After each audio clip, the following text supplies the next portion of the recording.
성도 여러분, 한 주간 평안하셨습니까? 예, 지난 참 여름 많이 더웠습니다. 이제 무더위는 다 물러가고 아침 저녁으로 아주 신선한 바람 부는 아주 좋은 계절이고 생각만 해도 마음까지 행복해지는 추석 명절을 우리는 지금 보내고 있습니다. 우리 성도님들 가정마다 참 행복하게 가족들과 추석 명절 잘 보내시고 환절기에 늘 건강 유의하시고 건강하시기를 예수님 이름으로 축복합니다. 자, 오늘은 심부름 이야기를 나누고자 합니다. 어릴 때 부모님이 시키시는 심부름 한 번쯤은 다 해보신 경험이 있을 줄 압니다. 심부름을 잘하면은 부모님께서 머리를 쓰다듬어 주시든지 잘했다, 수고했다 말씀으로 칭찬하기도 하시고 그리고 용돈을 또 주기도 하시는 거지요. 우리가 심부름을 한다는 것은 어떤 일을 맡긴 사람이 있다는 것이고 또 심부름 하는 사람이 있다는 것이고 그리고 심부름 하는 사람은 심부름을 맡긴 분에게 결과를 보고해야 된다는 것이죠. 바울은 자신을 말할 때 하나님으로부터 보내심을 받은 자, 사울이라는 용어로 자신의 직분을 표현했습니다. 예수님도 제자들을 세상으로 보내셨습니다. 우리 역시 하나님으로부터 보냄을 받은 자들입니다. 지난주에 우리가 전도를 나가려고 했는데 비가 와서 나가지를 못했습니다. 그래서 10월 26일을 우리가 준비하면서 전도 대상자에게 카톡을 보내고 선물을 전달하고 또 10월 26일 모셔오고 또 다다음 주일 날 있을 우리가 전도 현장을 나가서 복음을 전하는 것, 이 모든 것을 달리 표현하면 하나님의 심부름을 한다는 것이죠. 그런데 심부름을 할 때 성경은 잘하는 자들에게 하나님의 상급이 있을 것이라고 말씀하고 있습니다. 오늘 다루게 될 본문은 전도 많은 연관성이 있어서 지난 9월 첫 주 수요 예배 때 잠시 나눴던 내용을 더 확장해서 오늘 본문이 주는 메시지를 통해서 은혜를 나누고자 합니다. 하나님께서 우리를 이 땅에 보내실 때 그저 보내지 아니하셨죠. 그리고 실수로 잘못 보내신 분 한 분도 계시지 않습니다. 하나님은 우리에게 정말 중요한 일을 맡겨주셨습니다. 하나님께서 우리에게 맡겨주신 그 사명을 예수님께서 마태복음에서는 달란트 비유로 말씀하셨고 누가복음에서는 머나 비유로 말씀하셨습니다. 이 사람에게는 이 일을, 저 사람에게는 저 일을 맡기셨지만 보냄을 받은 자라면 누구에게나 동일한 내용이 있습니다. 그것은 심부름을 잘 해야 된다는 사실과 또 하나는 이 땅에서 했던 심부름의 결과를 주인에게 보고해야 한다는 것이죠. 그래서 우리 마음에 이 생각이 늘 떠나지 않아야 됩니다. 지금까지 나는 심부름을 잘 했는가? 하루를 마무리하고 잠자리 들기 전에 우리는 또 나 자신에게 물어야 됩니다. 나는 오늘 또 심부름을 잘 했는가? 본문에서 바울은 골로새 교회를 향하여 심부름의 중요성을 깨우쳐주고 있습니다. 2000년 전의 고린도는 경제적으로 매우 부유한 교통의 중심지면서 항구 도시였습니다. 고린도의 동쪽에는 에게가 있고 서쪽에는 아드리아 해가 있습니다. 동서 모두 항구였기 때문에 다른 항구 도시보다 사람들의 출입이 배나 더 많았다는 거지요. 고린도는 동서양 문화가 자연스럽게 들어오는 통로 역할을 하고 있었습니다. 항구 도시가 그렇지만 많은 우상 숭배 현상들이 나타나고 있었습니다. 고린도 사람들은 그 해발 500m 높은 지역에다가 거기다 큰 성전을, 이방 신전을 건축하고 우상을 숭배하고 있었습니다. 신전에는 많은 신전 창녀들이 있었고 신에게 제사 드린다는 명목으로 엄란한 행위들이 이루어지고 있었습니다. 그런데 문제는 고린도 도시의 타락한 문화가 고린도 교회 안으로 들어왔다는 것이었습니다. 여러분, 교회가 세상을 변화시키고 교회가 복음으로 세상을 예수 그리스도의 그 하나님의 나라로 만들어 가야 되는 것이 당연한 일인데 비성경적인 세상 문화가 고린도 교회에 들어와서 성도들을 타락시키고 있었다는 거죠. 어느 분이 이런 말씀을 하셨습니다. 경찰서가 많이 있는 동네가 좋은 동네입니까? 교회가 많이 있는 동네가 좋은 동네입니까? 여러분 어떻게 생각하십니까? 사람들은 경찰서가 더 많으면 좋을 것 같지만 경찰서가 많다는 것은 그만큼 치안이 불안하다는 증거이지요. 실제로 우범 지역을 가보게 되면 지구대라든지 파출소라든지 경찰서가 많습니다. 순찰도 굉장히 많이 강화합니다. 그러나 교회가 많으면 교회가 지역의 평안과 안전을 위해서 기도합니다.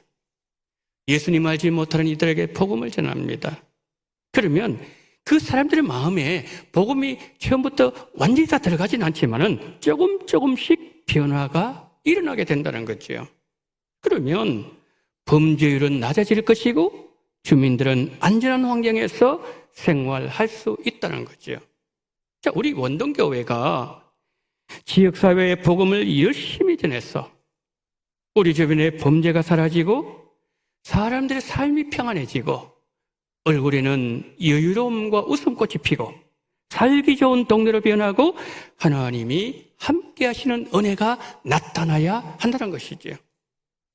평안을 알지 못하는 이들에게 주님의 평안을 전하고 불안해하는 영혼들에게 주님의 평안으로 회복시켜 주시는 사명을 감당하는 것이 교회가 해야 될 중요한 심부름 목록 가운데 하나라는 거지요.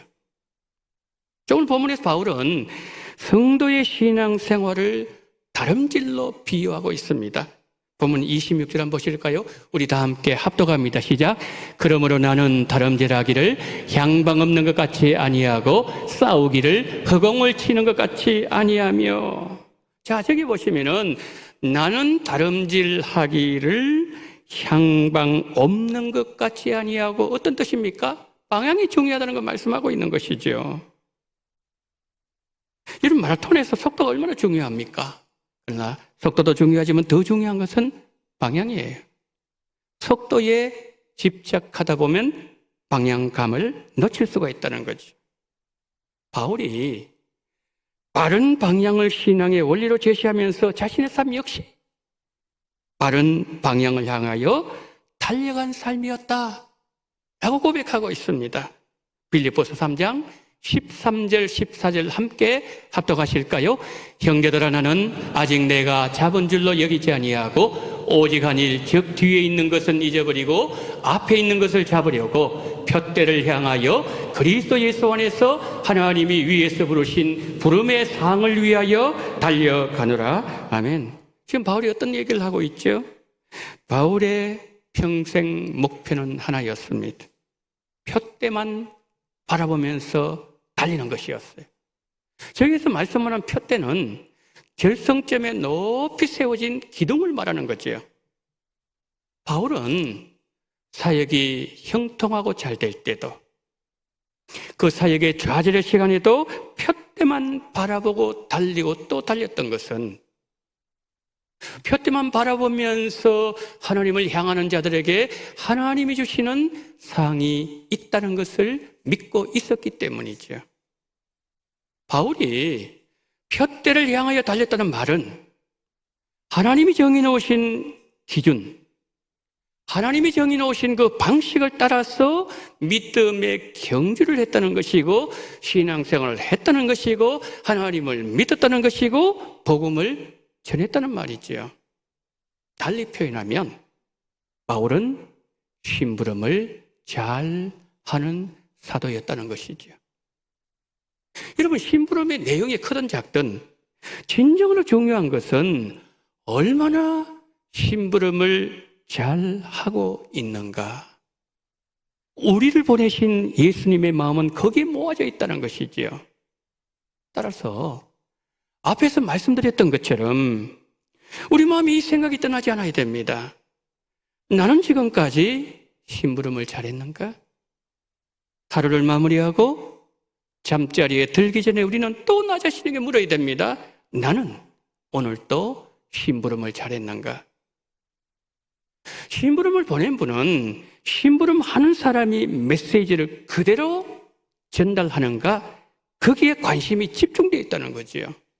그래서 심부름하는 사람이 자기 생각을 전달한다든지 받은 메시지를 바꾼다든지 자기 생각을 보탠다면 자신은 아무리 심부름을 잘했다고 자화자찬하더라도 심부름을 보낸 분에게 책망을 받게 된다는 것이죠. 그러면 하나님께서 우리에게 심부름을 시켰는데 그 심부름을 시킨 내용이 구체적으로 어떤 내용이었을까요? 바울은 고린도서 5장 19절에서 이렇게 말씀을 다 같이 읽습니다. 시작. 곧 하나님께서 그리스도 안에 계시사 세상을 자기와 화목하게 하시며 그들의 죄를 그들에게 돌리지 아니하시고 화목하게 하는 말씀을 우리에게 부탁하셨느니라. 아멘. 이런 바울 시대는 오늘 우리처럼 이렇게 이런 성경이 없었습니다. 그 시대는 양피지다가 글을 기록했지요. 파피루스에다 글을 기록했죠. 그래서 이걸 뚫뚫뚫뚫 말았습니다. 두루마리였습니다. 하나님은 우리 손에 주님이 지어주신 두루마리가 있었다는 거죠. 그런데 그 두루마리에 어떤 내용이 적혀있는가 그렇게 펼쳐보니까 이런 내용이 기록되어 있었습니다. 죄로 죽은 자도 예수님의 십자가로 살린다. 여러분, 사람 살리는 것보다 중요한 내용이 있을까요?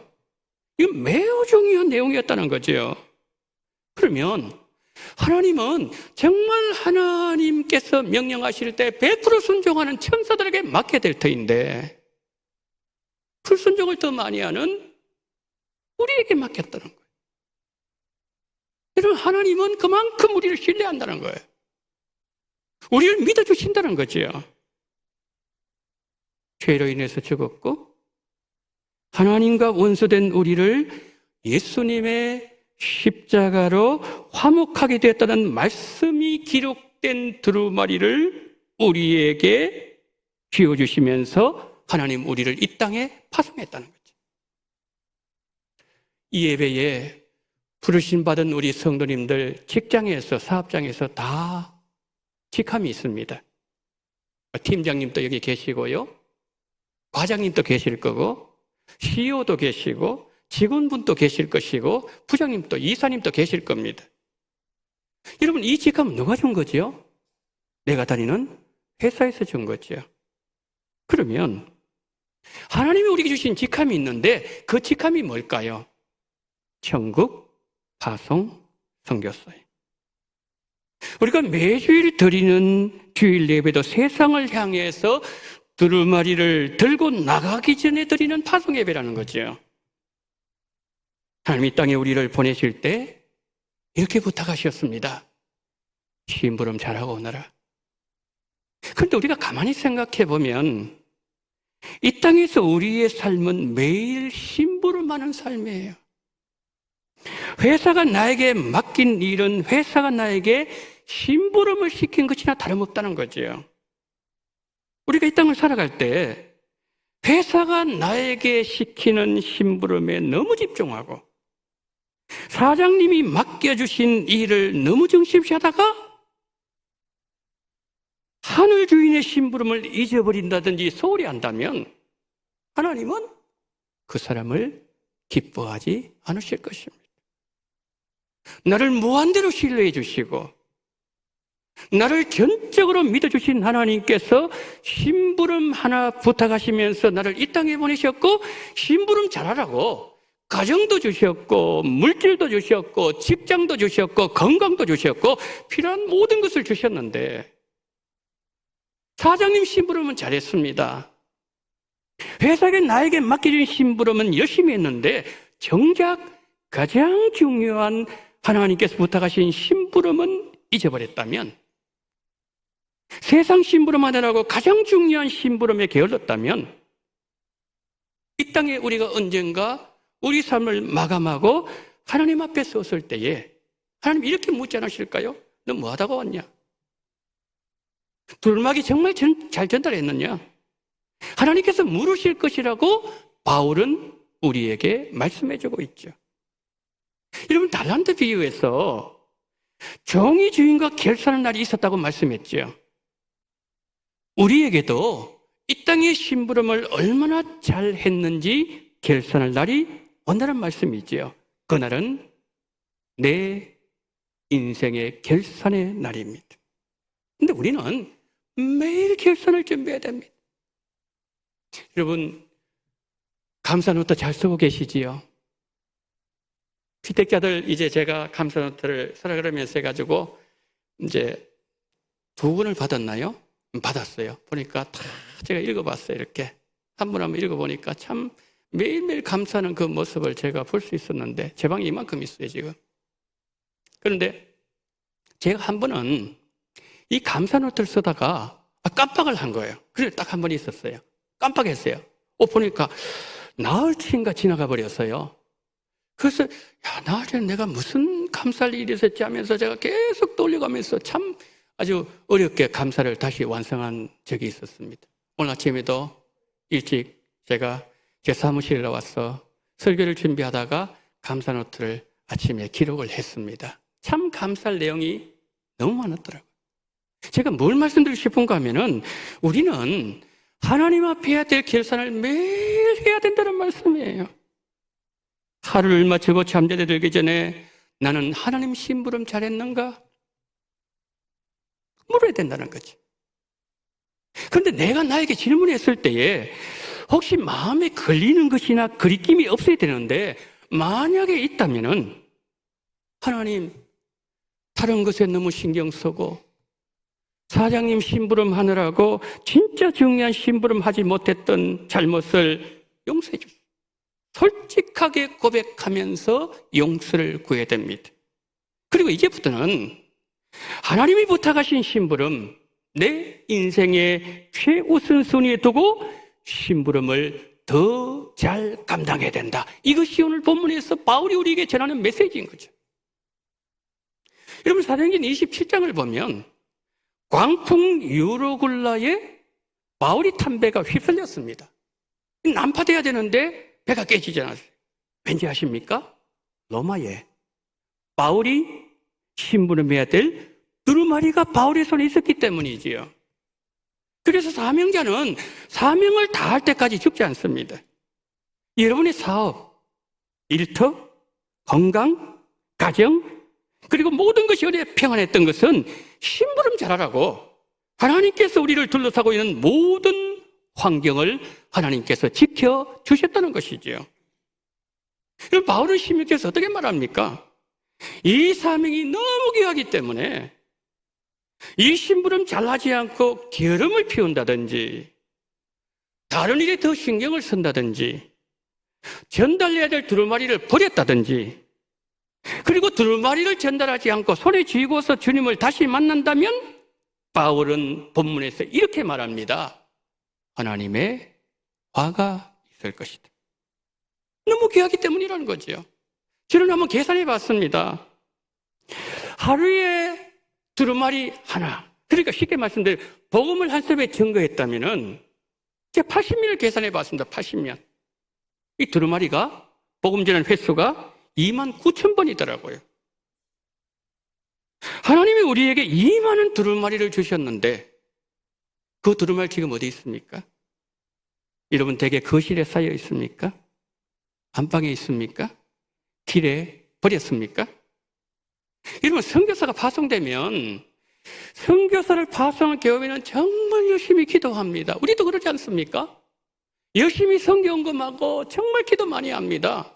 그런데 파송받은 선교사가 영혼을 구원하는 그 일에 집중하지 아니하고 다른 일에 더 많은 관심을 가지고 신경을 쓰고 시간을 보내면은 그 선교사는 사명 감당하지 못하는 그런 선교사지 않습니까? 하나님은 우리를 천국 파송 선교사로 우리를 보내주셨어요. 그래서 우리가 이 사명을 잘 감당할 수 있도록 예수님께서는 뭡니까? 우편보좌에서 지금도 뭡니까? 우편에서 기도하신다는 거죠. 아버지 하나님께서 성령을 우리에게 보내주셔서 이 두루마리를 잘 전달할 수 있도록 우리에게 오늘 또 힘을 주시고 능력을 주신다는 거죠. 성도 여러분, 잘 전달하고 계십니까? 우리 인생 방향 지금 어디를 향하고 있습니까? 무엇을 목표로 바쁘게 달려오셨습니까? 로버트 그린톤이 이 시대에 정말 영향력을 크게 미친 8명의 영적 지도자를 분석했습니다. 분석하고 난 이후에 책 하나를 썼는데 초점이 있는 삶이라는 책을 저술했습니다. 한 시대에 영감을 주었던 지도자들에게 공통점이 하나 있는데 그것은 그들의 삶에는 분명한 초점이 있었다는 거예요. 이런 기업에도 목표 경영이라는 용어가 있지 않습니까? 마구잡이식 경영이 아닙니다. 분명한 목표가 있는 경영을 해야 효율성 있는 기업 경영이 가능하다는 것이지요. 이런 목표를 분명하게 설정하는 것 매우 중요합니다. 영혼사랑 축제를 앞에 두고 내가 이번에는 우리 부서에 있는 저 김 과장을 내가 우리 원동교회에 모시고 오리라. 우리가 만약에 이처럼 구체적으로 그리고 분명한 목표를 세운다면 그에 대한 생각이 달라질 겁니다. 그에게 하는 말이 달라질 거예요. 그를 대하는 방식과 관심이 달라질 것이고 그를 위한 발걸음이 분명히 달라질 겁니다. 영혼축제 3주 남았습니다. 여러분 기도하실 때 우리가 지금 전도하려고 하는 전도 대상자들 위해서 그 삶에 평안이 임하도록 기도해 주십시오. 그날 비 오면 안 됩니다. 오늘처럼 비 오면 안 돼요. 비가 오지 않고 하나님 좋은 날씨 달라고 여러분 기도해 주시고요. 그리고 말씀을 전하는 부족한 저를 위해서 기도해 주시기를 바랍니다. 우리가 기도하고 전도하고 관심을 가지고 찾아가고 있는 전도 대상의 참석 여부는 바로 그것은 하나님이 하실 일이라는 거죠. 우리가 할 수 있는 일 뭘까요? 권면하고 전하고 기도하는 거예요. 이 영혼을 사랑하는 이 성도가 바른 방향을 향해서 달리면서 심부름을 잘 하는 성도예요. 마지막으로 자 그러면 심부름 잘하기 위해서 내가 어떻게 해야 되는가? 이 부분을 우리가 27절을 한번 보도록 하실까요? 27절입니다. 다 같이 시작. 내가 내 몸을 쳐 복종하게 하면 내가 남에게 전파한 후에 자신이 도리어 버림을 당할까 두려워함이로다. 아멘. 자 저기 보시면은 내가 내 몸을 쳐서 복종한다는 단어가 있죠. 복종시킨다. 저 단어는 무슨 뜻인가 하면은 노예를 길들이다는 뜻이에요. 그러니까 바울이 지금 이 복음을 잘 전할 수 있도록 좋은 그런 심부름꾼이 될 수 있도록 그렇게 하기 위해서 어떻게 되는가? 그걸 지금 말씀하는 거죠. 바울은 말합니다. 27절에서 우리 마음 중심에 심부름을 못하는 자들에게 임하는 하나님에 대한 거룩한 두려움, 이것이 언제나 내 마음속에 살아있도록 내가 계속해서 내 마음을 쳐서 복종하고 그리고 나를 길들여야 된다 이렇게 말씀하는 거죠. 여러분 그렇게 해서 계속 내 마음을 길들이면 어떻게 될까요? 당연히 복음을 전하죠. 당연히.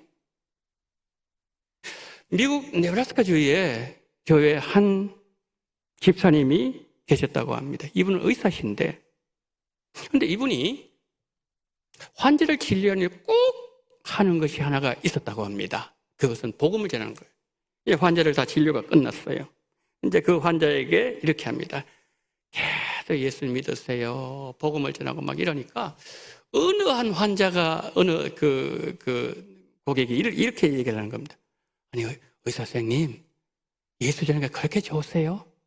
그때에 이렇게 얘기를 했다고 합니다. 우리는 다 나그네가 아닙니까? 그리고 예수 전하는 것보다 더 가치 있는 것이 있을까요? 그때 그 병원에 진료받기 위해서 옆에 기다리고 있는 한 부인이 계셨는데 이 부인의 마음에 감동이 임했어요. 그래서 이분이 집을 돌아가서 이제 설교 이후 우리가 부를 찬송가입니다. 찬송가 508장을 작곡했어요. 저기 한번 보세요. 우리가 지금은 나그네 되어도 화려한 천국에 멀잖아 가리니 이 세상 있을 때 주 예수 위하여 우리가 힘써 일하세. 주님에게 부탁하신 일 천사도 흠모하겠네. 화목케 하라신 구주의 말씀을 온 세상 널리 전하세. 카셀이라는 의사였다고 합니다. 카셀이 나이가 60살이 되었습니다. 그런데 60이 되었을 때 이런 생각이 어느 날 들었다고 합니다. 내가 이제 나이가 60이 되었는데 이제는 내가 그냥 하루의 모든 시간을 하나님께 드려서 복음을 전하면 좋겠다. 그런 생각을 하게 됐어요. 병원 문을 닫고 의사직을 그만두고 신학을 공부하고 목사가 됐습니다. 목사가 되고 난 이후에 이젠 풀타임으로 전도할 수 있는 너무 감사하다. 이런 가운데 청빙이 들어왔어요. 콜로라도 덴버 교회에 청빙이 들어와서 이제 그 교회에 부임 설교를 하러 가는데 그런데 부임 설교 대신에 찬송가 508장을 대신해서 불렀다고 합니다.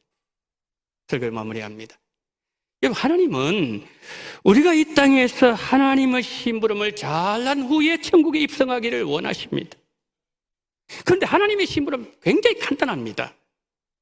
손에 쥐어진 두루마리 전달하기만 하면 돼요. 때를 얻어도 얻지 못해도 전달해야 되는 것은 이때 저때 다 가리면은 두루마리를 전달할 기회는 사라지고 만다는 거예요. 여러분들이 이제 예배를 마치시고 나가실 때 2층 저기 필경대 그리고 1층 필경대에 전도지를 이렇게 두었습니다. 전도 뭐 여러 종류인데요. 이렇게 다 제가 보여드릴 수 없는데 이렇게 많이 해놨습니다. 이거는 이제 우리가 전도 현장 나갔을 때 전하는 것이고요. 전도지 이렇게 들었는데 여러분 그 필경대 전도지를요. 여러분 가실 때에 적어도 한 매 이상씩을 가지고 가십시오. 많이 두었습니다. 전철 타고 오셨습니까? 오실 때 전철 타고 오셨나요? 버스 타고 오셨습니까? 그러면은 가실 때 전철을 타실 것이고 버스를 타실 터인데 그러면은 옆자리에 분명히 누군가가 앉을 거예요. 그럼 그분에게 그분의 상황이 어떤지 우리는 알 수가 없어요. 그분에게 전도지를 전달해 주십시오. 이제 추석입니다. 여러분의 자녀들이 오실 거고 친지들을 만나실 거예요. 여러분은 고향으로 가실 것이고 그리고 친지 댁으로 방문하실 수도 있습니다. 다 예수 믿습니까? 안 믿는 분이 분명히 계실 거예요. 그러면은 고모, 이모, 이거 우리 원동교회 전도지입니다. 한번 읽어보세요. 여러분 읽고 안 읽고 그러니까 예수를 믿고 안 믿고는 그분이 하셔야 될 일이에요. 우리는 그것까지는 못합니다. 그러나 우리가 해야 될 일을 해야 된다는 거죠. 여러분 사람을 살리는 두루마리를 정말 이것은 영광스러운 두루마리를 우리에게 안겨주셨는데 여러분 초대교회 때는요 구약시대는요 마태복음 한 권이 2억 원이었습니다. 지금 화폐로 계산을 하게 되면은 그때는 이 서기관들이 굉장히 고급 직업이었어요. 마태복음 한 권을 하는데 그 한 권이 2억 3억씩 갔습니다. 그러면 이거 어떻게 성경을 여러분 돈으로 가치를 매길 수가 있겠습니까? 그런데 이 두루마리를 하나님께서 나에게 안겨주셨어요. 이걸 주시면서 이제 천국에서 나를 보내주셨는데 그런데 이 두루마리를 버려버린다든지 아니면은 한 달러도 받은 그 종처럼 땅에 묻어버린다든지 아니면 그것을 계속 쥐고 있다가 다시 하나님 앞에 가면 안 된다는 거지요. 여러분 어릴 때 앞에서 말씀드렸던 것처럼 부모님이 심부름 잘하면 언제나 부모님은 칭찬이나 용돈이나 상을 주셨어요. 그런데 요한계시록 마무리하면서 예수님이 똑같은 말씀을 교회에 이렇게 말씀합니다. 다 같이 읽습니다. 시작. 보라, 내가 속히 오리니 내가 줄 상이 있어 각 사람에게 그가 행한 대로 갚아주리라. 아멘. 행한 대로 갚아준다 그랬습니다. 열심히 복음을 전하고 열심히 두루마리를 전달하게 되면은 그 사람에게 합당한 상급이 있다는 것을 우리에게 말씀하고 있다는 거죠. 성도 여러분, 주님은 큰 상을 준비하고서 우리를 기다리고 계십니다. 심부름 잘하는 우리 원동교회, 심부름 잘하는 우리 모든 성도님들이 다 되시기를 예수님 이름으로 축원합니다. 아멘.